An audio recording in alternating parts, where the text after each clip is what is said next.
আবার রাস্তা বন্ধ। কে हुआ ল্যান্ডস্লাইড?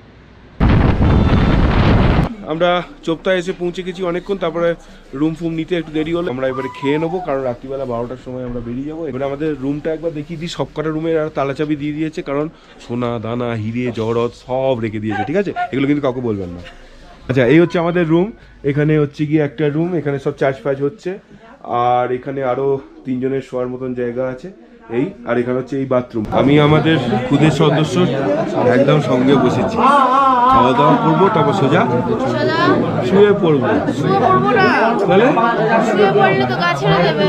কিচ্ছু হবে না, শুয়ে পড়তে হবে। না শুলে প্রবলেম, কারণ সারা রাত্রি আর ঘুম হবে না। এখন থেকে 11:30 অবধি ঘুম, তারপর 12টার সময় উঠে বেরিয়ে যাবো। টাটা।